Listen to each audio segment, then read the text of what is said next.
Bicara yang lepas disebut mengenai kasyf ataupun Allah memberi kita melihat sesuatu pada hakikatnya. Kadang-kadang tuan-tuan, oleh kerana kita sudah terbiasa dengan sesuatu, maka keterbiasaan kita dengan sesuatu itu ada kala mendorong kita untuk mencari sesuatu yang lain. Namun harus diingat bahawa sesuatu yang lain itu tidak semestinya boleh diterima oleh orang yang sudah terbiasa dengan sesuatu. Misalnya kita lihat tubuh kita, tuan-tuan. Kita sudah terbiasa dengan satu pattern hidup ataupun satu type hidup. Kemudian ternyata bahawa gaya hidup yang kita buat itu tidak baik, maka kita pun ubah. Kadang-kadang ada reaksi tubuh kita terhadap perubahan gaya itu boleh diterima. Kadang-kadang ada orang mungkin mendapat kesan negatif daripada perubahan gaya hidup tadi.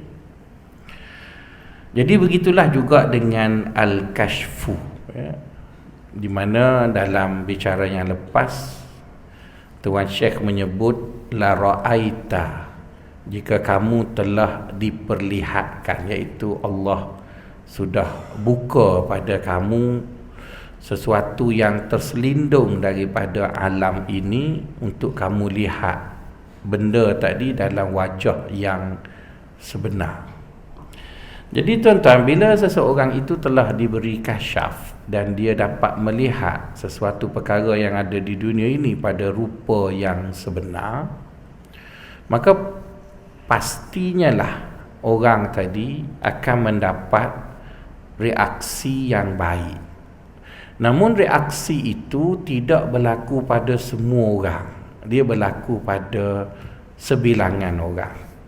Maka oleh kerana itulah dipesan kepada kita, jangan terlalu gelojoh untuk mendapat kasyaf tadi, ataupun melihat sesuatu yang benar tadi.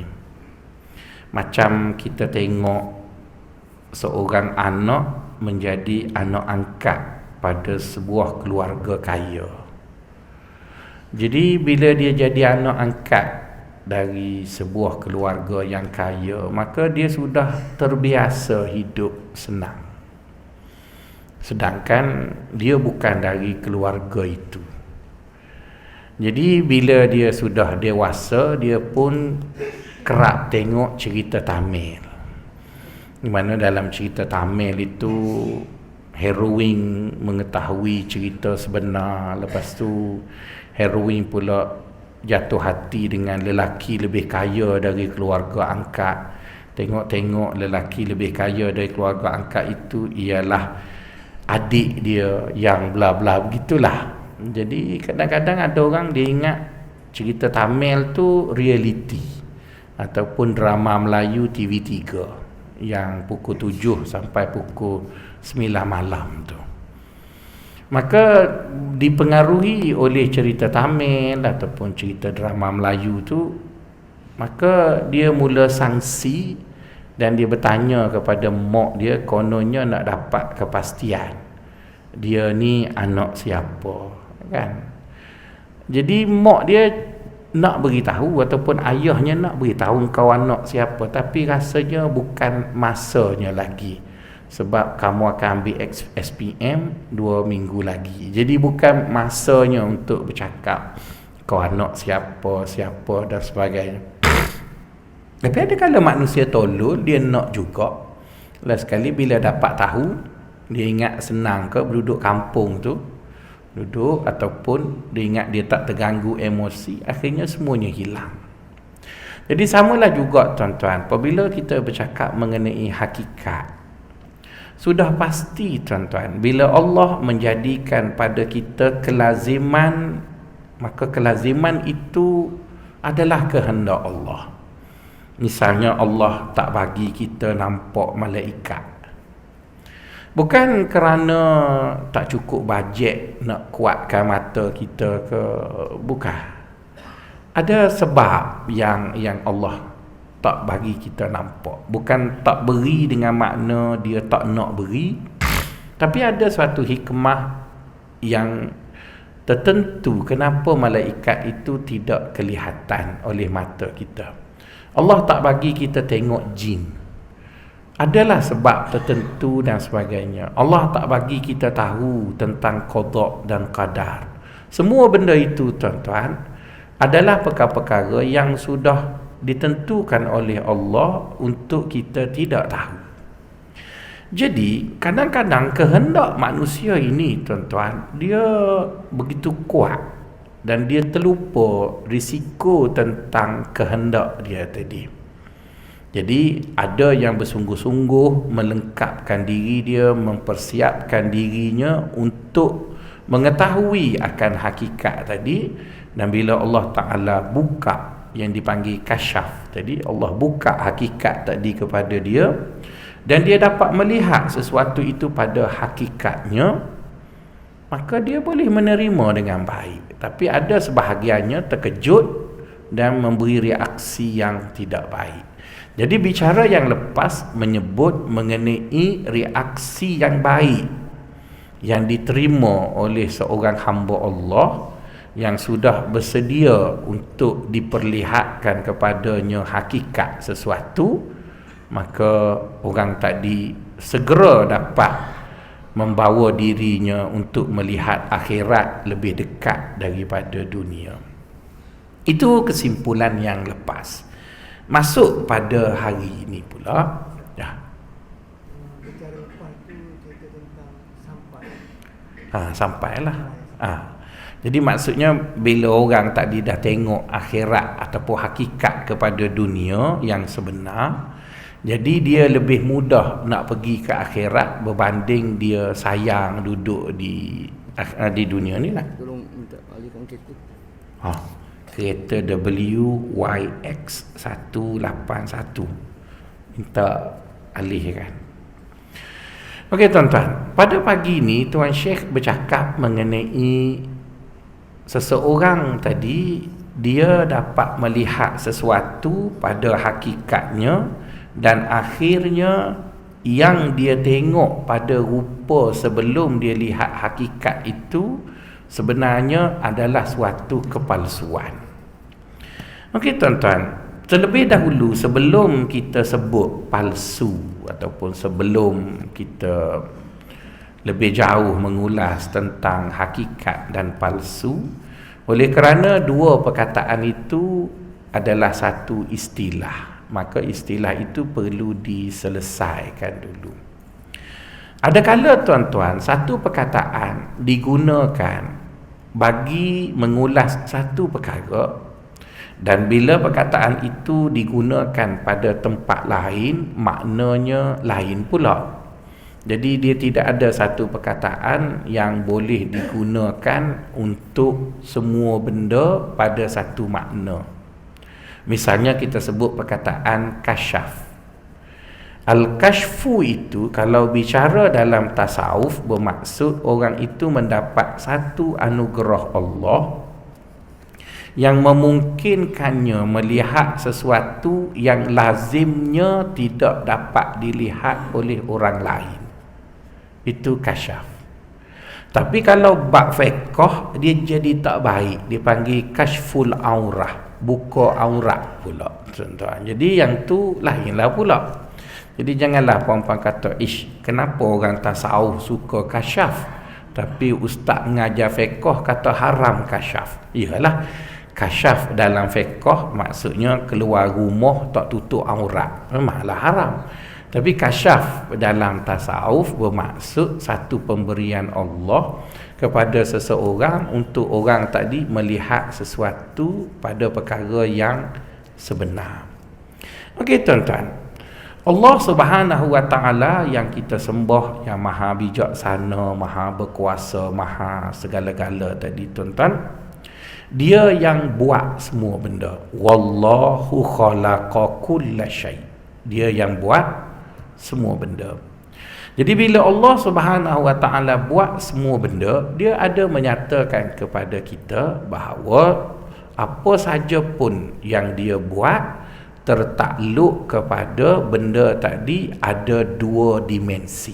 Itu cara Allah buat semua benda. Allah sebut wallahu khalaqa kulla syai'in zawjain. Semua benda yang aku buat ianya adalah berpasang.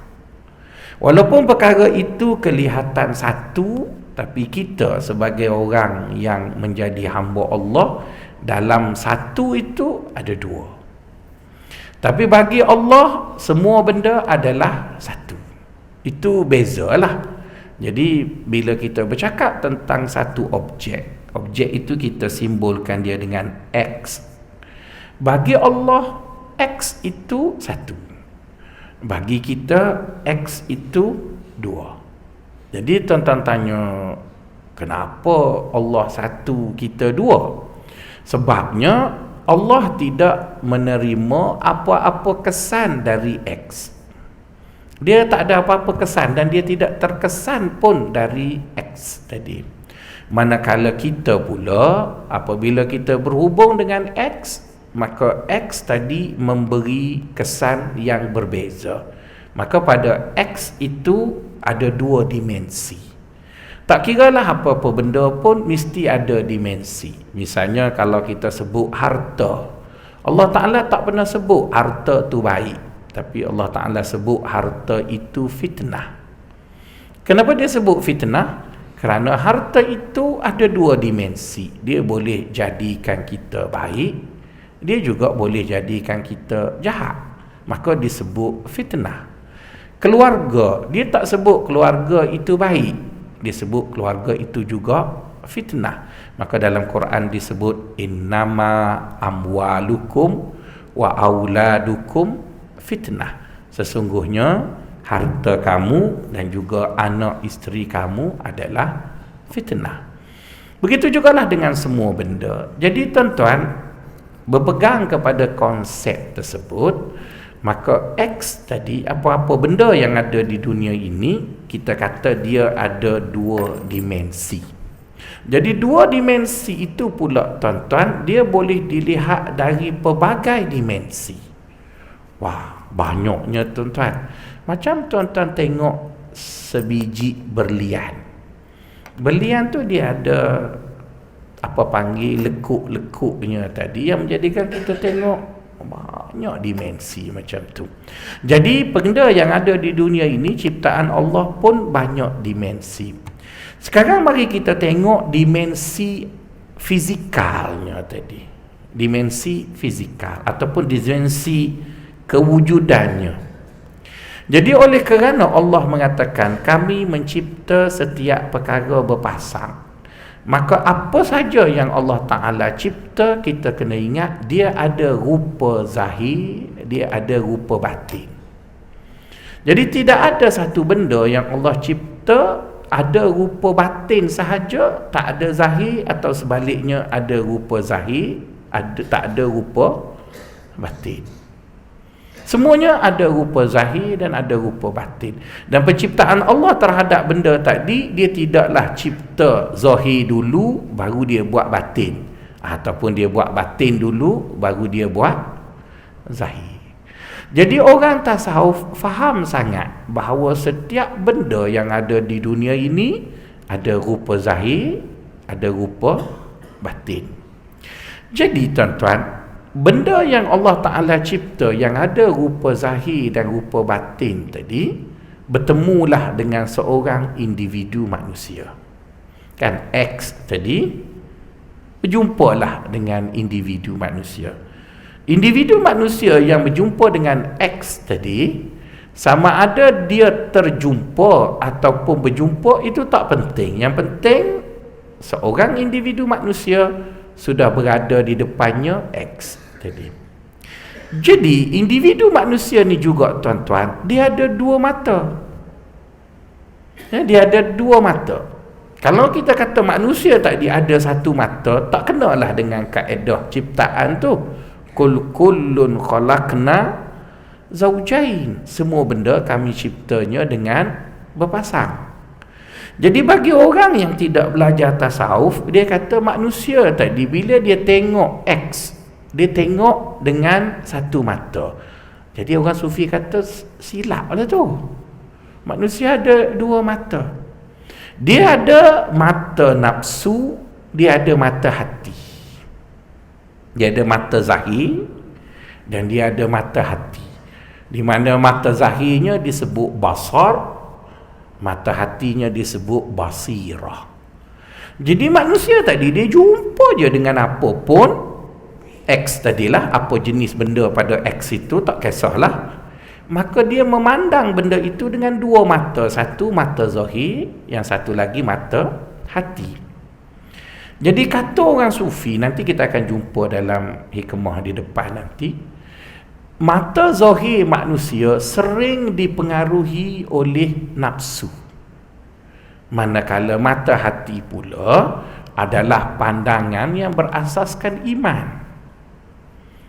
Jadi bila manusia jumpa je dengan X dan dia tidak guna mata hati dia untuk tengok X, maka mata zahir dia akan tengok apa yang nafsu suka. Jadi bila nafsu suka, nafsu dia tak suka benda huduh dan benda payah.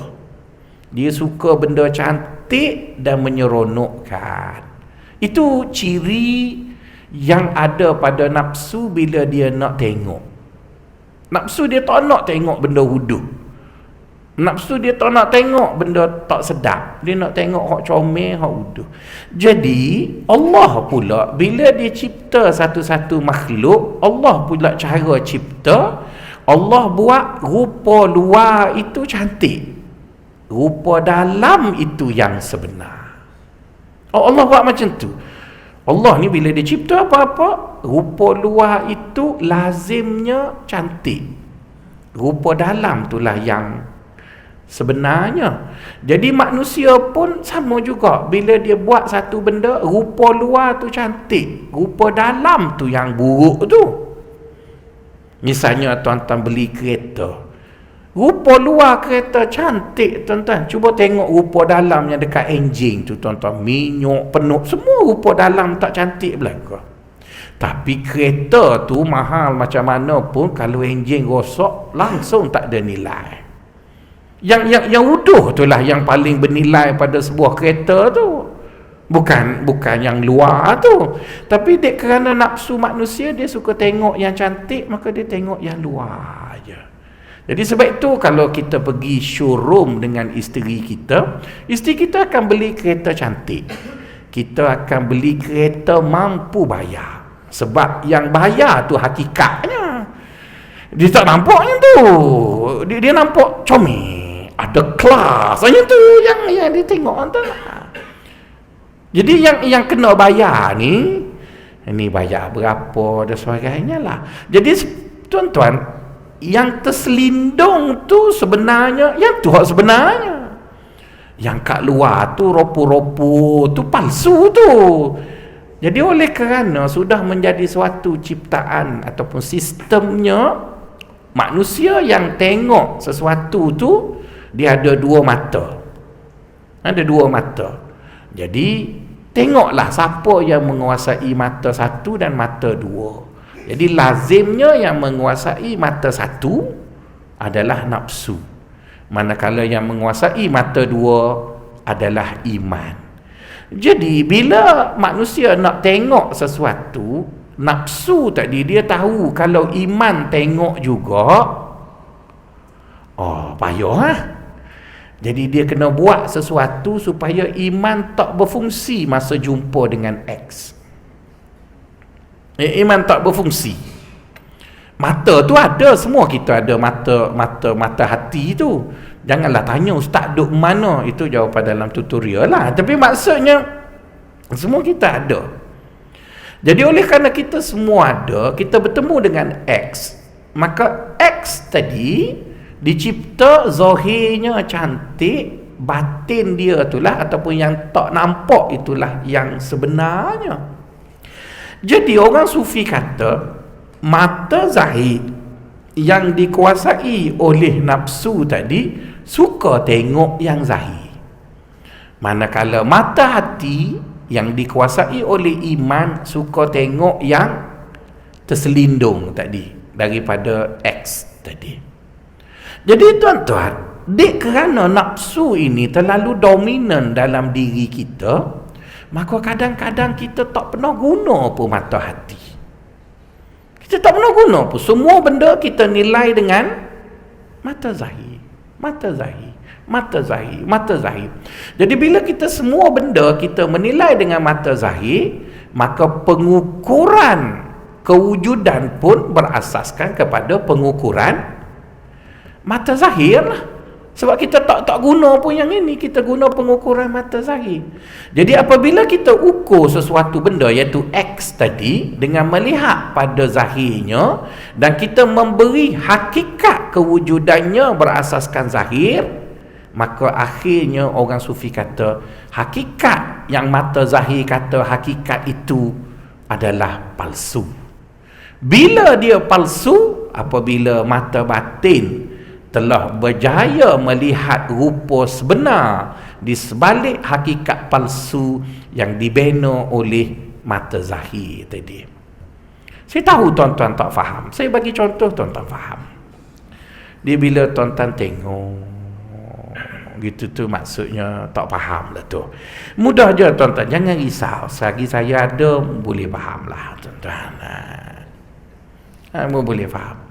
Misalnya lah ya, misalnya kita jumpa kita ni belum kahwin ataupun kita masih menggatal, misalnya lah kan, kita belum kahwin. Jadi bila kita belum kahwin, nafsu kita yang kita sebut suka cantik, suka elak, suka elok, suka apa tu, dia akan beri satu proposal, bini tu mesti comel, cerdik, kaya, solehah. Sedangkan semua benda tu tak mungkin ada pun, tapi dia bubuhlah semua yang baik tu dalam kepala. Jadi bila benda tu diletakkan dalam kepala kita, yang membuat senarai tu bukan orang alim, bukan Profesor Muhaya, kita lah yang buat senarai. Pilihan pertama cantik. Cantik tu ada 3 kriteria pula. Cantik anak mami, cantik tu macam-macam lah ada dalam kepala kita tu. Jadi tuan-tuan, pengukuran tu dia dibina oleh mata kasar. Kan mata kasar lah yang bina pengukuran tu. Jadi kita pun pergilah shopping sana, kenduri kahwin, tengok dekat Instagram, tengok dekat Facebook. Jadi orang yang nak kena pilih pula, dia tahu dah senarai tu. Dia tahu dah yang senarai ada pada lelaki yang nak pilih tu ialah begitu. Maka dia pun mintalah bantuan kamera palsu. Betul kan? Kamera telefon yang ada beauty mode. Betul kan? Jadi dia pun ambillah gambar, semua gambarnya semuanya mood beauty. Letak pula tahap 12. Comel tuan-tuan. Macam bidadari. Dia ejah dagu biar jadi kecil, tembam tarik sikit, dia pun boleh liput dekat Instagram. Jadi yang buat gambar tu dia tahu dia tipu, tapi penipuan itu kena dengan kegilaan hak dia cari tu juga. Hak cari tu gila, hak tipu pun gila tuan-tuan. Jadi dia pun jadi nafsu seronok lah, seronok tuan-tuan. Jadi berkahwinlah si lelaki yang ingin menipu dengan perempuan yang menipu di atas asas penipuan. Kahwin. Bila dah lama kahwin, tubik anak tak cantik. Sebab DNA dia tak tipu. Yang moknya jadi cantik sebab pergi Korea, pindah dagu lah apa. Buat apa? Pendek lepas tu dagu besar ni pula. Jadi itulah yang hakikatnya tuan-tuan. Nampak dah faham kan? Tu kata payuh apanya. Jadi nak sebutnya tuan-tuan, mata ni tuan-tuan, dia suka tengok benda elok, benda cantik. Kerana dia terbiasa dengan elok cantik, lama-lama Dia suka cantik walaupun tipu. Tipu pun tipulah asal cantik. Mula-mula dia tak suka tipu, tapi dia kerana dah suka benda tu, dia suka kepada benda yang cantik walaupun palsu.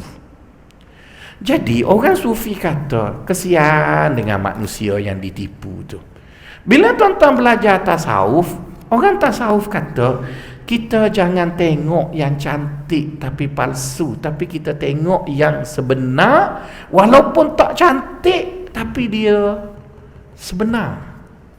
Kita tak dakwa bahawa benda yang sebenar tu lebih cantik dari yang palsu. Palsu lebih cantik pun. Tapi yang ni sebenar, tuan-tuan. Yang ni sebenar. Kenapa yang ni sebenar? Kerana kita kena ikut yang sebenar. Yang sebenar itulah yang sebenar-benarnya. Tapi bila kita dah terbiasa dengan nafsu, semua jadi bila kita dah nafi, dah deny nafi, lama-lama mata kita yang dipengaruhi oleh kepalsuan tu, dia yang ambil tugas, dia yang menjadi hakim. Ini yang menjadi hakim.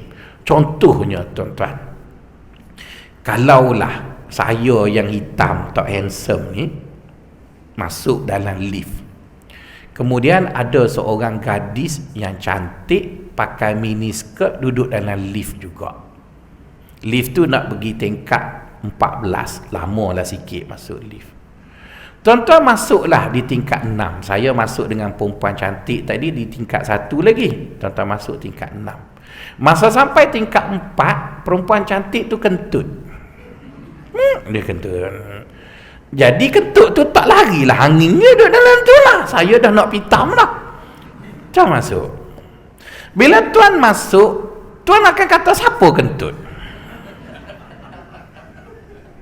Nampak faham dah tu bila dah gelak tu kan? Mesti tuan akan kata saya yang kentut. Perut besar, hitam, pendek. Tuan akan kata gitu. Tuan takkan kata perempuan cantik tu kentut. Sebab dia cantik, seksi, takkan kentut. Sedangkan dia cantik pun kentut juga. Jadi kesian kat saya tuan-tuan tengok ustaz ketung kursi dalam hati lah. Jadi nangis tu, oh busung ketung ustaz. Betul kan? Maka betul-betulan perempuan cantik tu ikut tuan juga nak pergi di satu tempat yang sama.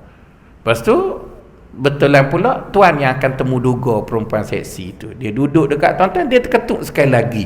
Bang serupa tuan-tuan. Kalau dalam lift dengan yang tu, baru tuan pun kata kesian kau ustaz pendek hitam tu, aku tuduh ke dia. Sebenarnya yang ni tuan-tuan. Jadi dunia tu macam tu lah. Orang sudah ada setting palsu tu, setting tak betul tu, dia dah terima. Dia dah terima begitu. Kan kita tengok, kita meletakkan satu setting, orang kaya itu bahagia. Iya ke?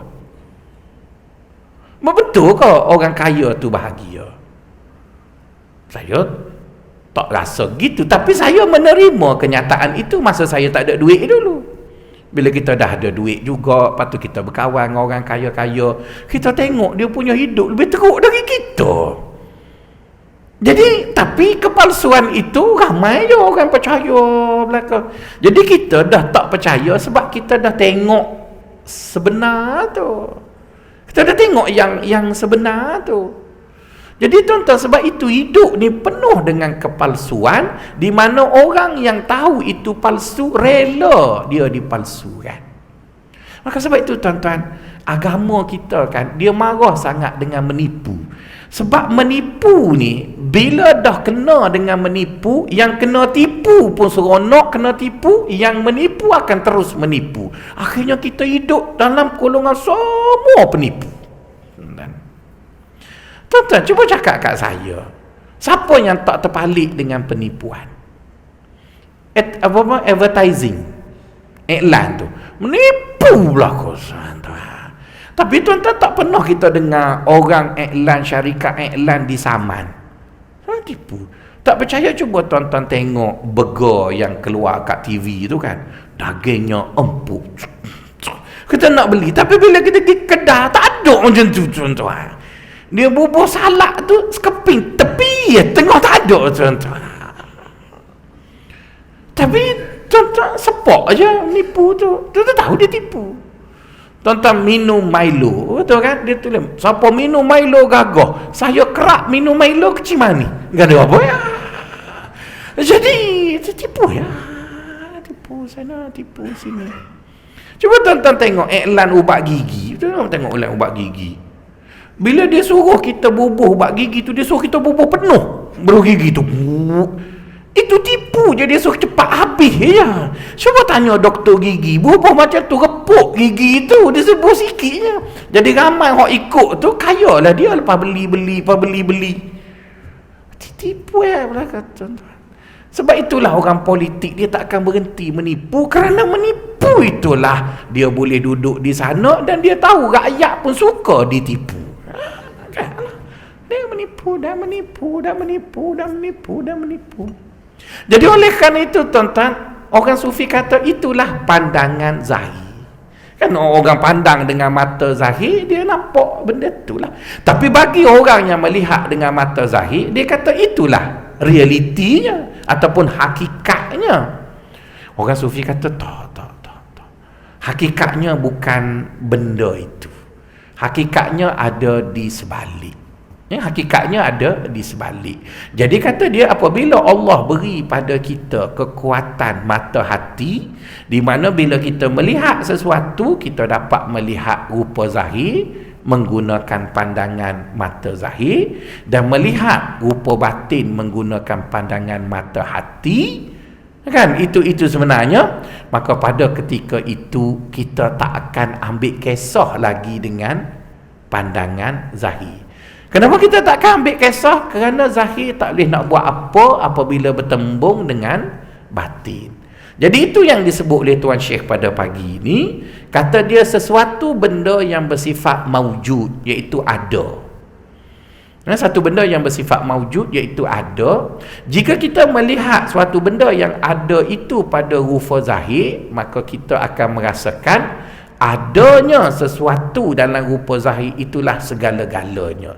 Tetapi bila kita telah melihat rupa sebenar di sebalik benda yang ada itu, maka kita akan mengakui yang sebenarnya ada adalah Allah Subhanahu wa Ta'ala. Macam kita bercakap tentang kuasa. Dan kita bercakap tentang kuasa, maka kita cukup takut dengan Perdana Menteri, dengan menteri, dengan pegawai-pegawai, kerana kita rasa dia ada kuasa. Dan kita pun tengoklah, dia buat itu, dia buat ini, dia buat itu. Kita rasa dia cukup berkuasa. Maka sebab itu tuan-tuan tengok, orang politik dia tak suka rakyat terlalu dekat dengan dia. Sebab bila rakyat terlalu dekat dengan dia, maka rakyat akan tahu siapa dia. Dan dia tak ditakuti. Sebab tu dalam cerita-cerita raja zaman dulu, pagar istana dia lebih luas daripada istana. Dan rakyat tak boleh tengok pun raja. Sebab nanti rakyat tengok, rakyat tahu bahawa raja tu supo dia. Maka raja pun benalah pegawai penerangan, buatlah lantik itu lantik ni, supaya raja bercerita kepada rakyat bahawa dia tu lain dari orang. Lain dari orang. Sultan Muhammad, sebelum Sultan, ayah pada Sultan Muhammad Sultan Kelantan yang telah mangkat tu, saya tak pernah jumpa Sultan. Siapalah nak ajak saya, budak manik orang, tuan-tuan. Jadi bila Yunsi Melaya minta bawa satu benda ke Kelantan, dasar kerajaan, iaitu Islam Hadari zaman Pak Lok. Jadi naik Chancellor bagi kat Dekan API. Dekan API dia tak nak bawa, takut orang pah pulau dia sebab dasar UMNO. Jadi saya masa tu tak confirm lagi. Dia cakap, mu selesaikan kes ni aku confirm. Oh, nayo gitu. Dia kata nayo tak nayo nak confirm ke? Yalah. Okeylah, selamatlah dianya. Saya yang kena pergi jumpa Sultan Kelantan. Benda yang saya fikir mula-mula sekali, saya tak pernah jumpa Sultan kan. Dia ni cakap bahasa apa kita mana ketahu kan. Kita ingat dia cakap bahasa alien kau, kita mana tahu Sultan kan. Ni mesti lain daripada manusia ni. Dia cakap apa tu?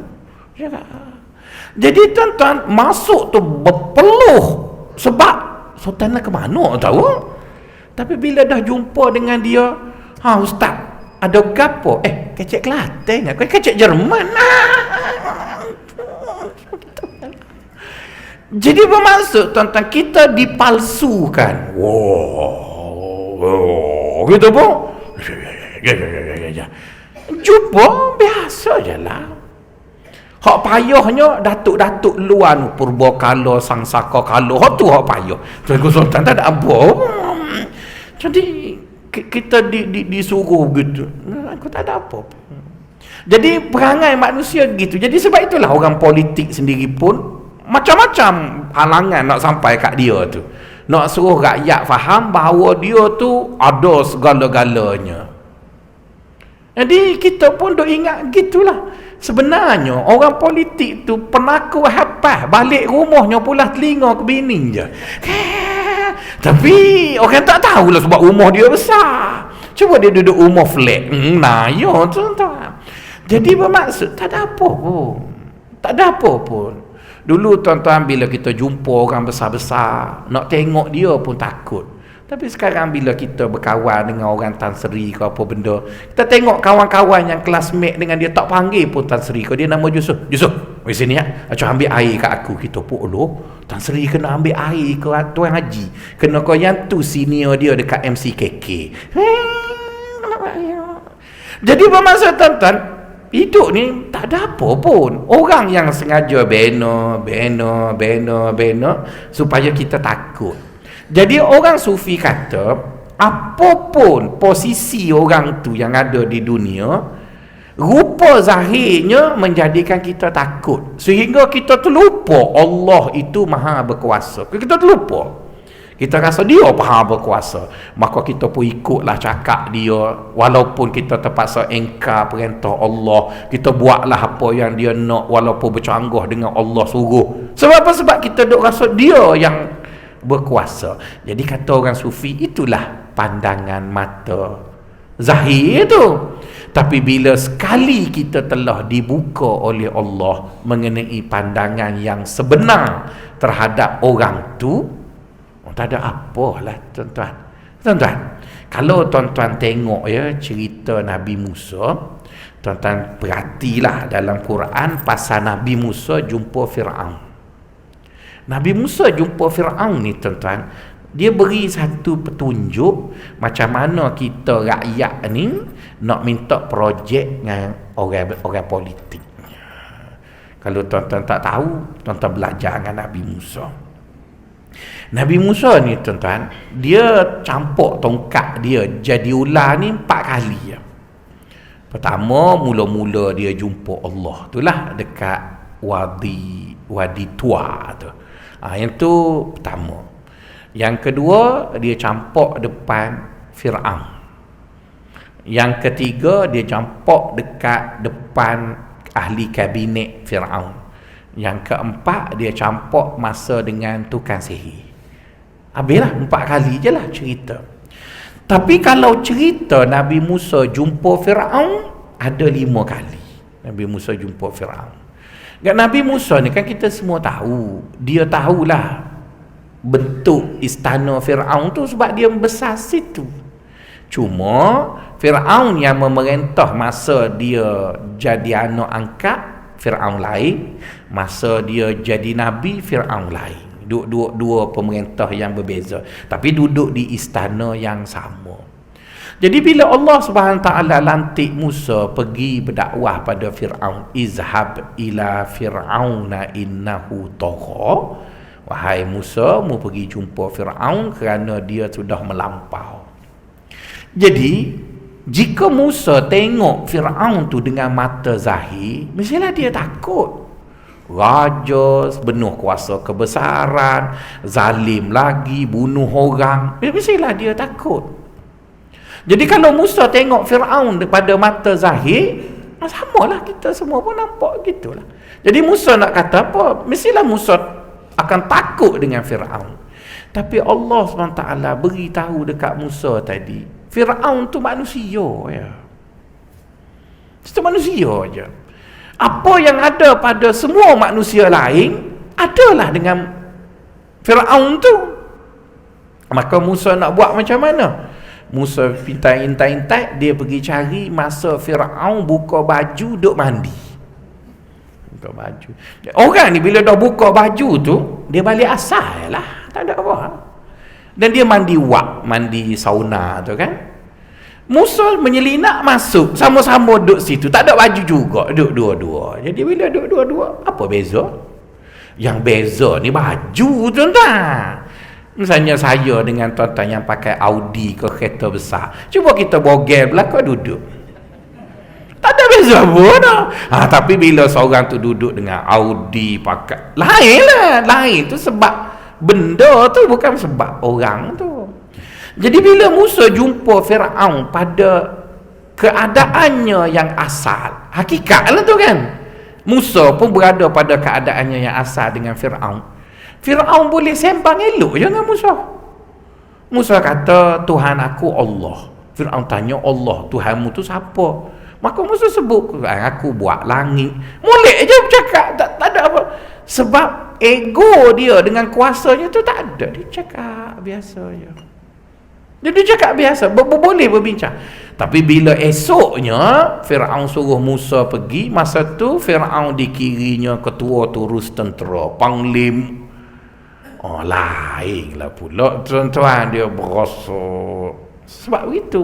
Jadi sebab itu bila kita pergi buat umrah, Allah suruh kita sedar bahawa kita ni serupa dan semua tak boleh pakai minyak wangi.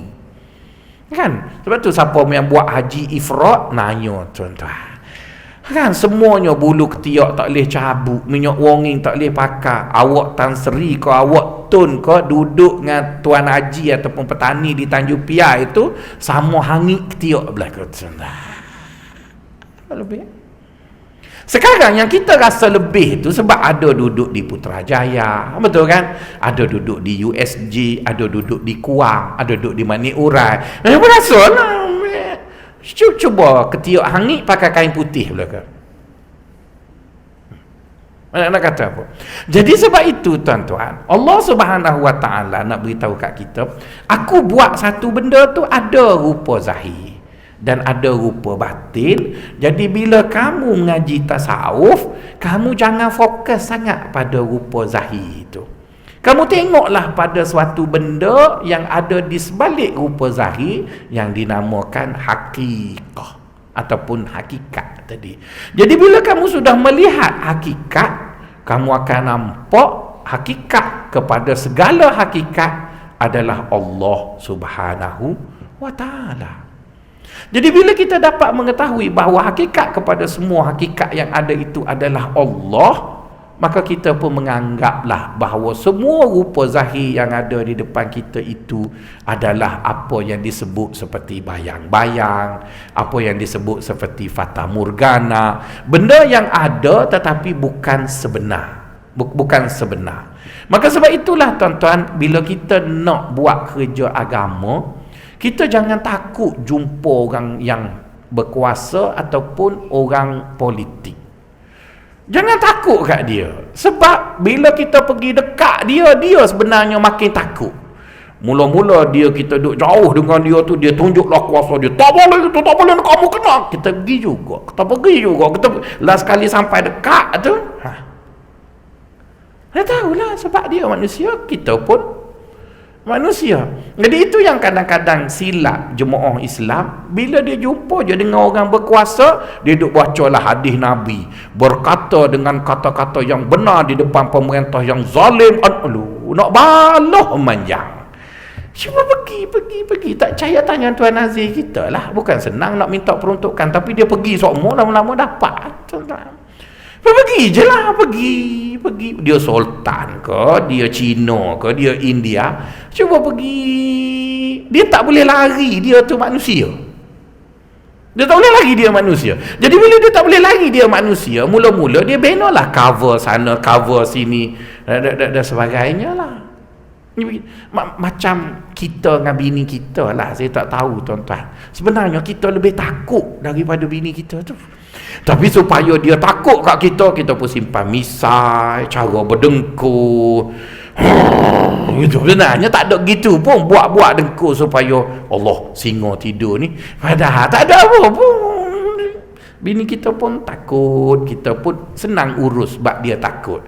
Tapi sekali pecah tembelang bahawa kita lebih takut, itu yang jadi bang, buang sampah. Yalah. Sebab dia dah tahu dah.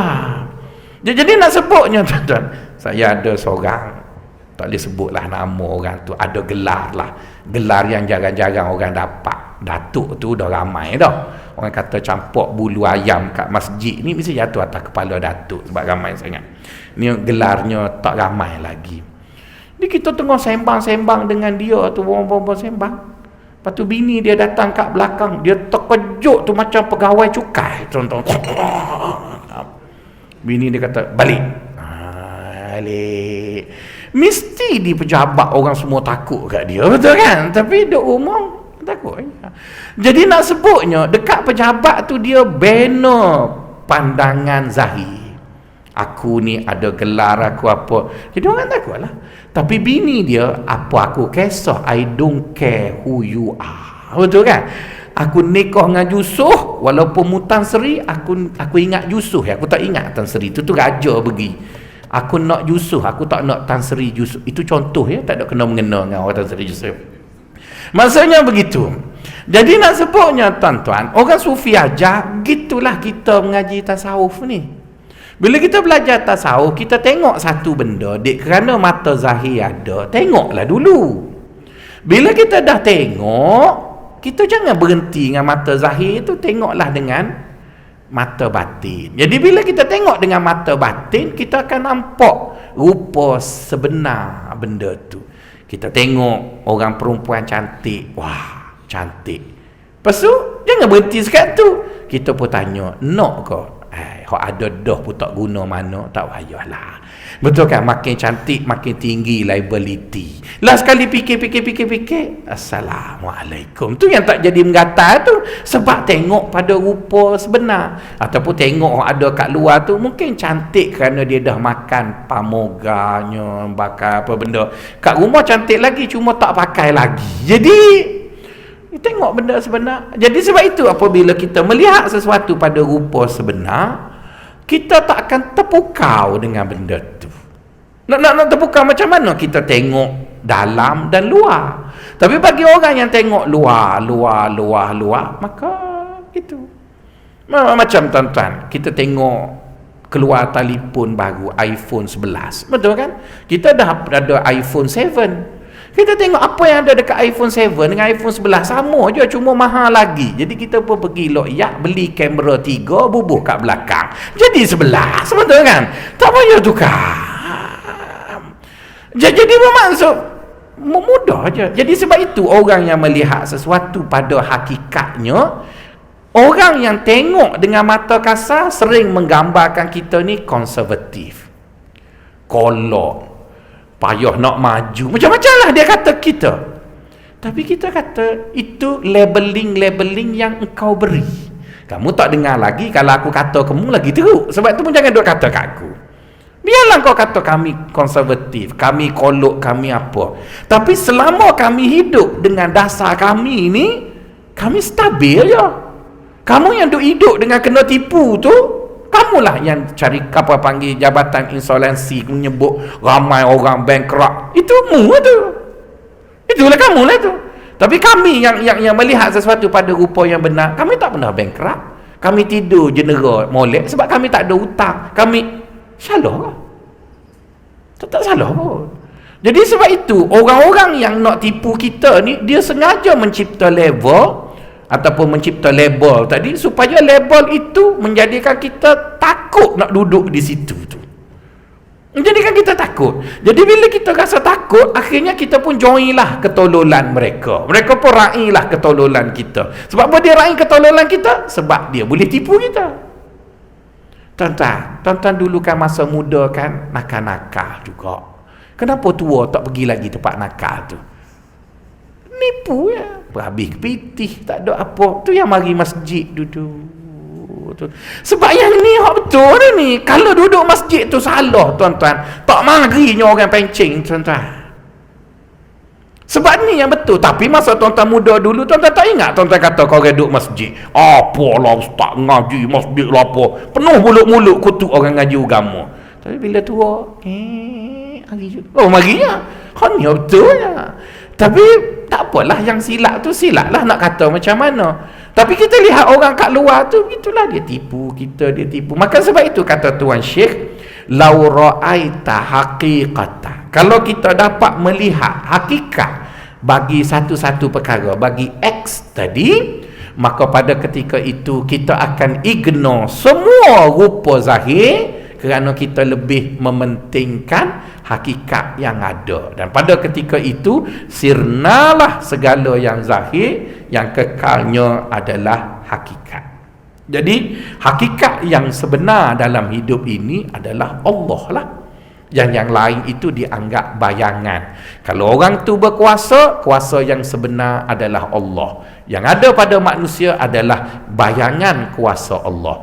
Wa tu'izzu man tasha' wa tuzillu man tasha' biyadikal khair innaka ala kulli syai'in qadir. Itu mengenai hakikat kuasa adalah Allah. Bercakap dengan orang kaya, ya dia kaya, betul, tapi Allah lah yang menjadikan dia kaya. Allah lah yang menjadikan dia begitu. Kadang-kadang kita tengok ada orang kaya, dia sombong dengan orang miskin. Tak kiralah dia Cina ke Melayu. Jadi kalau kita tanya pegawai ekonomi ataupun pakar ekonomi, boleh tak orang kaya itu dia jadi kaya kalau dia duduk di kalangan orang yang tak ada miskin? Tak boleh, tuan-tuan. Orang kaya, dia jadi kaya ialah kerana dia manipulit kebodohan orang miskin. Kalaulah semua orang tara cerdik serupa dia, tak kaya juga dia pun, tuan-tuan. Jadi orang yang jadi kaya kerana Allah beri dia sedikit cerdik, jauh 2-3 langkah lebih cerdik dari orang lain. Maka muncul sebab tu. Misal contohlah kan, saya ni dah pergi Mekah banyak kali. Lepas tu saya adalah reputasi, tuan-tuan, respect saya apa semua. Lepas tu saya pun pandai ceramah. Jadi saya pun tariklah emosi, tuan-tuan, gitu. Jadi bila tuan-tuan nampak dah nak masuk syurga ni, maka saya perlu bawa tuan-tuan ke satu tempat. Jadi kalau saya ikhlas sangat, saya akan bawa lah tuan-tuan pergi Mekah melalui travel agent orang lain. Rugi ya. Jadi saya buat travel agent sendiri. Betul kan? Tuan-tuan pergi Mekah dengan saya. Mana saya telah menggunakan tuan-tuan untuk pergi Mekah di atas kehendak tuan-tuan nak beribadat dan sebagainya. Tapi kat sana saya dah ambil untung. Sekarang saya berani cakap gitulah sebab saya belum ada travel agent lagi. Nanti kalau saya ada travel agent, saya tak cakap gini. Dah lah sebab... Jadi bermaksud tuan-tuan, benda tu tak tipu tapi memanipulit beberapa benda yang ada untuk jadi boleh tak bila saya dah kaya, saya kata bodoh-bodoh belaka. Benar boleh. Kalau tuan-tuan tak ada, tak kaya lah sayanya. Jadi saya kaya kerana tuan-tuan nak satu benda dan saya boleh beri. Sama jugalah orang lain jadi kaya pun. Jadi bila awak jadi kaya, awak tak boleh hina orang miskin kerana adanya orang miskin dan tak cerdik inilah awak kaya. Jadi samalah juga tuan-tuan dalam hidup ini. Hidup tu dia berputar begitu kan, dia berputar. Tapi hakikatnya Allah yang beri dia kaya. Buktinya dia tersilap buat bayaran, akhirnya kena tipu. Tu yang lingkup syarikat travel agent tu. Jadi bermaksud Allah beri dia kaya, Allah tarik daripada kaya, Allah beri orang tua. Jadi bagi kita yang melihat benda tadi pada caturan yang sebenar, kita dongok ke atas, dialah yang sebenarnya punca kepada semua benda. Jadi apa kita nak takutnya, tuan-tuan? Saya tak tahulah tuan-tuan hidup macam mana. Saya sendiri, tuan-tuan, kadang-kadang saya pun tak tahu macam mana saya boleh jadi begini, jadi begini. Contohlah tuan-tuan, apabila nak mengajar tuan-tuan, saya 2 hari dah duduk bengkel dekat hotel. Saya bangun pukul 4 pagi tadi, menengung dekat kerusi, duduk seorang. Saya tak tahu nak cakap apa kat tuan-tuan.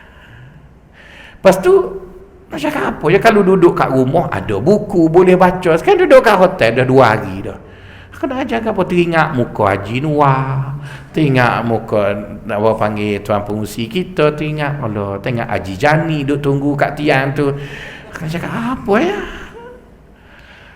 Nak telefon Haji Sofian, tahu dah Haji Sofian tak bawa telefon mari masjid. Jadi kalau telefon nak batal pun tak boleh dah ni. Tak nak mari dah pagi ni, cuma teringat ada nasi lemak, kata sudahlah. Takkan tak mari. Masuk sini tak tahu apa lagi. Baca je yang Haji Jani beritahu tu, yang mari ke siapa beri. Tuan-tuan duk kata, kalau tanya Haji Nur, Ustaz Faisal hebat. Dia tak tahu ke aku atas nu berinya kalau dia tak beri. Saya nak cakap apa tuan-tuan? Saya nak cakap apa? Jadi bermaksud, bila kita faham bahawa orang tadi dia ada ilmu bukan kerana dia, kerana orang yang memberi ilmu tu Allah lah yang beri. Maka akhirnya kita percaya adanya laduni, adanya mukasyafat. Jadi bagi orang yang tak percaya benda tu, dia hanya akan tengok zahir. Belajar mana, ada CJ ke, tak ada CJ ke, ada apa. Itu yang zahir je. Tapi yang batinnya ada orang yang Allah Ta'ala beri padanya melalui ilmu Allah yang tidak melalui rupa zahir tadi. Jadi kalau kita katalah orang itu dikira hebat kerana ada PhD, ulama dulu tak hebat lah sebab tak ada PhD, betul kan? Jadi tak betul juga kita kata orang PhD je hebat. Begitu juga orang yang ngaji pondok. Janganlah kata ustaz ada PhD ni fasik pula buat loan belaka. Tak betul juga gitu kan tuan-tuan. Ada orang dapat PhD kerana beasiswa, tak ada loan, jadi tak fasik lah. Jadi hak loan pula ada Islamic loan, ataupun ustaz tu dia tak buat loan, dia simpan duit makan Maggi tiap-tiap hari nak bayar yuran, macam-macam lah tuan-tuan. Jadi bermaksud apa yang penting, setiap benda yang kita tengok dia ada rupa zahir dan dia ada rupa batin. Jadi kerana tuan-tuan belajar tasawuf, tuan-tuan tengoklah rupa zahir dengan mata kasar, rupa batin dengan mata hati. Jadi mata hati tadi bila dia lihat, maka benda yang batin itu biasanya nafsu tak suka. Nafsunya nafsu tak suka. Tapi pada yang nafsu tak suka itulah bendanya adalah perkara yang sebenar. Jadi yang sebenar itulah yang orang tasawuf nak. Bila dia sampai kepada yang sebenar, maka sebenar kepada segala yang sebenar adalah Allah Subhanahu wa ta'ala. Maka sebab itu tuan-tuan, apabila kita sudah tua ataupun sudah berusia ni, antara ciri karisma orang berusia ni, dia payah nak teruja. Kalau tuan-tuan tua-tua pun teruja macam orang tengok Gegar Vaganza, hamba rasa tak habis lagi lah bodoh tuan-tuan. Kita tengok kat Gegar Vaganza ke Kilauan Emas, tua dah orang tapi duk no comment lah sebab demokrasi kan. Tapi hak muda-muda okey tuan-tuan, sebab bodoh tak habis lagi, takkan tua pun. Terpulanglah tuan-tuan. Saya hanya nak sebut begitu yang saya faham. Bila kita makin berusia, sepatutnya kita ada dua mata. Sebab kat luar pun dah ada dua mata juga, betul kan? Mata dan spek mata. Maksudnya guna jugalah yang dalam tu. Nah, itu bila kita tengok satu benda, jangan tengok yang zahir, tengok juga yang batin, apa kesan, apa sebab, apa boleh buat. Sebab itu tuan-tuan, orang pencing macam tuan-tuan ni, dia ada satu kapsul yang bagus tuan-tuan telan. Nama kapsul itu lantok engkau. Betul kan? Tuan-tuan makanlah kapsul tu tuan-tuan. Bila tuan-tuan dah telan lantok engkau tu kan tuan-tuan, kita tak takut kat siapa-siapa. Orang tak boleh nak buat apa dah sebab kita OKU kan, orang kurang upaya dah. Jadi nak marah apa? Kalau saya ni risau juga tak naik pangkat. Ada benda yang risau lah. Tuan-tuan nak risau apa? Tak ada orang lantik dah. Gitu. Jadi sebab itu bila kita dah tua ni kan, jangan takut dengan siapa-siapa. Dan orang tua ni special sangat. Dia nak buat apa, tak ada orang boleh marah. Sebab itu tua tuan-tuan ni baik sebab tuan-tuan tak pernah ambil parking ustaz. Ada banyak masjid, dia ambil je yang ustaz. Dan saya tak boleh nak marah sebab dia dah telan lantok engkau. Kalau nak apa, dia parking je lah situ. Jadi kita parking gitu. Duduk dengan orang tua tu begitu. Jadi sebab itu bila tuan-tuan nak apa-apa, tuan-tuan jangan takut dengan orang politik. Jom kita pergi Dia tak bagi kita minta sampai dia serabut. Dia serabut, dia bagi. Yang penting dapat. Ya tuan-tuan, minta. Kita nak cakap apa? Kita cakap. Dia orang tak boleh nak buat apa pada orang tua, tuan-tuan. Jadi bermaksud orang tua itu sepatutnya mata hati dia tu kuat. Jadi bila mata hati kita kuat, kita ni tengok satu benda, itu yang saya kata payah teruja tu. Sebab rupa hakikat bagi satu benda, dia tidak seindah rupa zahir itu. Jadi orang yang teruja, biasanya dia teruja pada rupa zahir itu. Jadi kalau kita duk teruja juga, takkan kita tak belajar dalam hidup ini. Begitu. Jadi kita pun okey lah. Jadi sebab itu tuan-tuan dah tua kan, bila menang besar pun Tanjung Piai tak ada apa, kalah besar pun tak ada apa. Sebab bukan kita belaka kan. Orang tu je. Mereka menang pun kita tak boleh apa, mereka kalah pun kita tak boleh apa. Jadi yang kita bolehnya nak mati dah ni, kita mati je lah. Cara apa tuan-tuan. Jadi bermaksud itu yang dia panggil melihat sesuatu pada hakikat. Jadi hikmah pagi ni Tuan Syekh sebut, bila kita telah melihat sesuatu pada hakikatnya, maka sesuatu yang kita lihat pada asal, pada rupa zahir tadi, yang menjadikan kita gerun, kita kagum, kita apa, sebenarnya tak ada apa pun jika dibandingkan rupa sebenar bagi setiap perkara. Jadi hakikat bagi segala hakikat adalah Allah Subhanahu wa ta'ala. Dulu tuan-tuan, sedikit pasal harta lah ya tuan-tuan. Kita semua suka pada duit. Kalau tuan-tuan kata saya tak sayang dengan duit, saya tak berapa percaya. Allah Ta'ala sebut, innal insana lahubbil khairi lasyadid. Sesungguhnya manusia itu mereka amat suka kepada keberuntungan, suka kumpul harta. Jadi bila kita semua suka kumpul harta, termasuklah nabi-nabi pun manusia, betul kan? Dia mempunyai perasaan yang sama. Tapi tuan-tuan, macam mana nabi ni boleh dia sedekah harta dia sampai habis? Itu yang kita kena fikir. Kita nak kata nabi tu bodoh, bercanggah dengan akidah kita. Nabi tu cerdik, betul kan? Tapi ikut dengan faham kita, nabi sedekah sampai habis harta tu pada matematik kita bodoh. Tapi nak kata dia bodoh tak boleh. Kita pun kontra. Macam mana ya? Macam mana? Kita fikir kita. Lepas tu kita ngaji pagi ni kan, kena tengok sesuatu pada hakikat. Jadi bermaksud sebelum ni kita punya cara kira tak kena pada cara kira yang hakikat tu lah. Jadi kita pun tanyalah orang cerdik pandai. Macam mana nak beri suatu penjelasan yang logik, yang kena dengan manusia itu suka kepada kemanfaatan, tiba-tiba kunci kepada manfaat adalah harta, dia beri sampai habis. Kita pula manusia juga suka pada harta. Allah beri kita harta, tapi kita tak nak beri semua, sebab kita rasa beri semua tu bodoh. Jadi kontra lah kan. Nak kata bodoh Nabi tu cerdik. Nak kata kita cerdik, nampak macam bodoh tapi dah ada degree. Dia cerdik jugalah kan. Jadi mesti ada benda. Maka kita pun tanyalah tok guru tasawuf ke apa benda, boleh tak bagi sedikit penjelasan bagaimana nak faham, nak kira dua benda yang kontra tadi. Jadi orang sufi akan kata setiap benda dicipta nilainya pada tujuannya. Nilainya pada tujuannya. Jika sesuatu benda itu dinilai pada rupa, bukan nilai pada tujuan, maka penilaian itu tak kena lah. Penilaiannya pada tujuannya. Jadi Allah Ta'ala beri kepada kita harta bukan suruh kumpul. Tujuan harta ialah disuruh kita guna untuk mendapat kebahagiaan dalam hidup. Untuk mendapat kebahagiaan dalam hidup.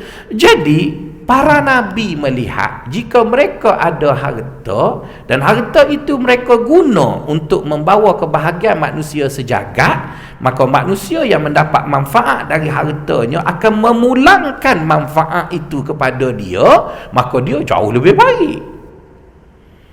Jadi sebab itu kita lihat bila Nabi ada harta, dia beri semua harta dia dekat orang, maka dia tak ada harta. Jadi kita berhenti cerita setakat tu, memang bodoh lah. Tapi cerita tu panjang lagi. Bila Nabi dah tak ada harta dan semua orang yang ada di keliling dia telah mendapat budi dari Nabi, maka orang tu sudah termakan budi.